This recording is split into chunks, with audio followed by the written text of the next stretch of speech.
begin this edition of the news with our focus on day 15 of the Israel-Hamas war. A lot of you must be wondering, where is this war headed and what is it that is going to be the end game in this war? Will we see a de-escalation soon? How is America wanting to balance the entire situation? What about the hostages? What about civilians? So to answer all those questions, let's quickly first up take it across to our colleague Gursimran, who's joining us live, I'm told, at this point in time. Gursimran, where about you at this point in time, and why don't you try answering the questions that today everyone wants an answer to? Where is this war largely headed? It's day 15 of the war, Gursimran, between Israel and Hamas, and there clearly are no signs of any de-escalation yet.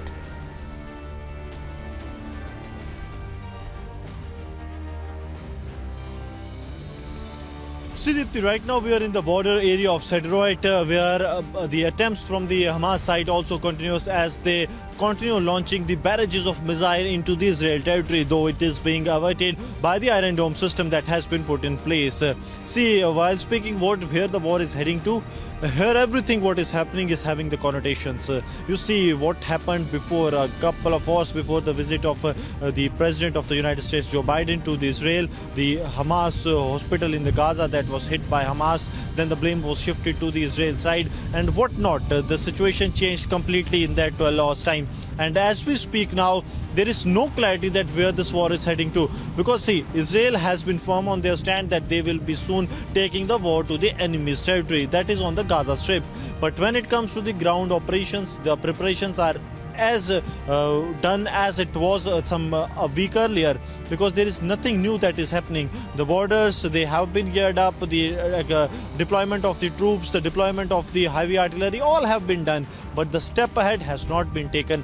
And yesterday's incident that has taken place, where the two hostages of the United States have been released by Hamas, that also hints towards there are some background talks that are going on. So will that also be leading to de-escalation, or what the Hezbollah group is doing on the northern borders of the Israel, that is going to impact? Because see, Israel, they have got the multiple fronts open. First is the Hamas, which remains to be their number one enemy. Another one is Hezbollah group. The Iran is also active. And what is happening in the West Bank, the situation is not what Israel should have or is planning to have in the West Bank. So on all the fronts, the Israel is facing some of the backlashes, and that's why plan is being made so that they can tackle all the fronts.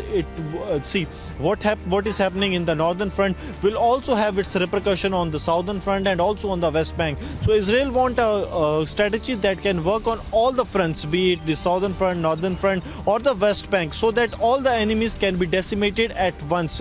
So every leader or every IDF spokesperson that we had word with, they are saying that it is going to be a long war. That means Israel is looking into first weaken the enemy and then to march on the land of the enemy. So this is what that the military tactics remains, and they are following that going by the book routine, that they will first decimate the enemy from their best places, from the secure zones, and then they will march on their land, Dipti.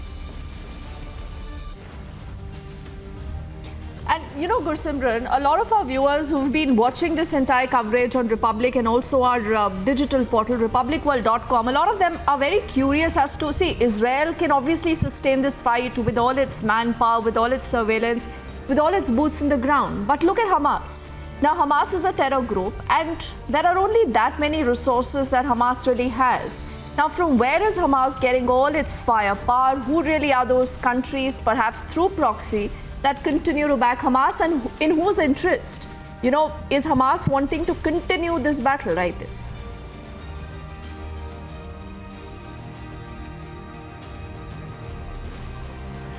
See, when it comes to this place, Israel and the nearby areas, when you look at the other countries that are surrounding the Israel, they have the ideology what it is with the Iran side, and Israel follows the ideology which the US wants, because US also wants its stake in the Middle East, and that's why they have been pretty active in the multiple steps that the Israel has taken to ensure peace. And now when the Israel was suffering, it was the US president who was on the forefront. So that is what the Israel is doing. But when it comes to the supply of arms, ammunition or the support system, it is clearly the Iran. It is also what is being alleged by the Israel and what it seems, because Iran has been vocal to support the Hamas, and then comes the other support to the Hamas. It is Hezbollah, which is also backed by the Israel side. So Iran becomes the one of the biggest supporter for the so-called cause of Palestine, because they link the Hamas terrorists to the cause of Palestine, and then they say that we strongly back it. So now what it seems for now,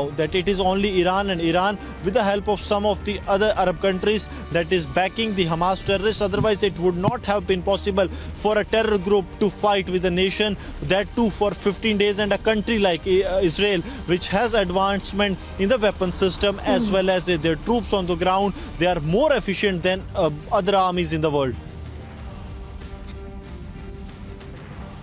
All right, Gursimran, do stay safe as you continue to get us that entire reportage, and we'll wait and see how the story develops from there. And clearly, it's not just Israel that is looking at the growing situation. It's not just the Western partners in West Asia, but the world over. Gursimran, for the moment, thank you.